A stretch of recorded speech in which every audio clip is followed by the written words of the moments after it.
अस्सलाम वालेकुम वरहमतुल्लाह। एक दफ़ा उमर रज़ी अल्लाह तआला अन्हु के दौर में मदीना शहर में कहत पड़ गया। उसके गिरदोनवा में भी मुज़ाफ़ात में कहत पड़ गया। तो कहते हैं कि जब हवा चलती थी तो हर जगह हवा के साथ गर्द उड़ती थी, सिर्फ गर्द ही उड़ती नज़र आती थी। इस तरह इतना कहत पड़ा हुआ था। तो इस साल को आमो रिमाद कहा गया कि यानी गिर्द उड़ने वाला साल, खाक उड़ने वाला साल। कि तब चूँकि हर जगह खाक उड़ती नजर आती थी तो इसलिए उसे आमो रिमाद का नाम दिया गया। तो इस साल उमर रज़ी अल्लाह तआला अन्हु ने अपने ऊपर घी को उस वक़्त तक हराम करार दिया जब तक लोग पहले वाली खुशहाली की तरफ नहीं लौट आते। तो उमर रज़ी अल्लाह तआला अन्हु ने कहा कि मेरे ऊपर घी हराम है जब तक कि लोग वापस खुशहाली की तरफ नहीं आते। इसी तरह एक और वाक़या उमर रज़ी अल्लाह तआला अन्हु का कि उनके ग़ुलाम असलम ताबई वो बयान करते हैं कि एक साल लोग कैद साली से दुचार हुए तो घी की कीमतें बहुत ज़्यादा बढ़ गई, मार्केट में घी की कीमतें बहुत बढ़ गई। तो कहते हैं कि इससे पहले उमर रज़ी अल्लाह तआला अन्हु घी इस्तेमाल किया करते थे, लेकिन जब कीमत बढ़ गई तो उमर रज़ी अल्लाह तआला अन्हु ने घी इस्तेमाल करना छोड़ दिया, उसकी जगह वो तेल इस्तेमाल करते थे।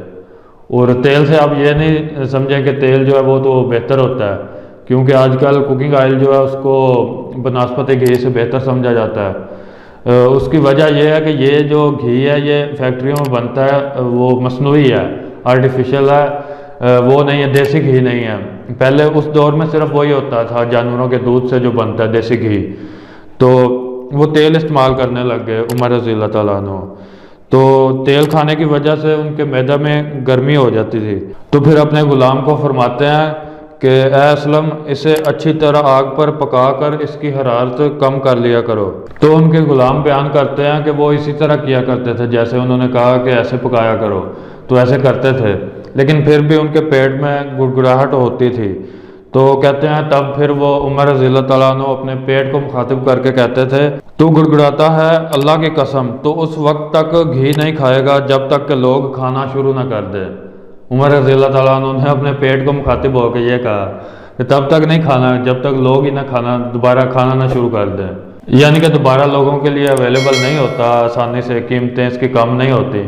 तो अपने ऊपर उन्होंने इसको हराम करार दिया हुआ था, यानी वो समझते थे कि शायद हो सकता है कि मैं खाऊं इसको तो इसकी वजह से मार्केट में कीमत इसकी और बढ़े, क्योंकि जितनी ज़्यादा कमी होती जाती है किसी चीज़ की तो वो उसकी कीमत और बढ़ती है।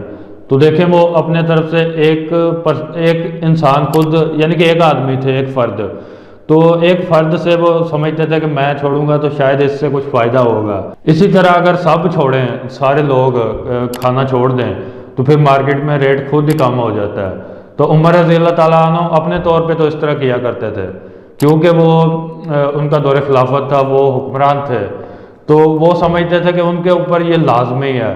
वो समझते थे अगर वो ऐसा नहीं करेंगे तो ये जुल्म होगा। तो ये था उमर रज़ी अल्लाह तआला अन्हु का तरीक़ाकार कि इस तरह से वो अपनी खिलाफत में मामलात किया करते थे। उनका तरीक़ाकार ये होता था कि छोटा सा कहीं उन्हें जुल्म नज़र आता था ना कि उनकी तरफ से हो रहा है, उससे भी बचने की कोशिश करते थे। तो ये थी आज की वीडियो, इंशाल्लाह नेक्स्ट वीडियो के साथ मिलेंगे। अस्सलाम वालेकुम वरहमतुल्लाह।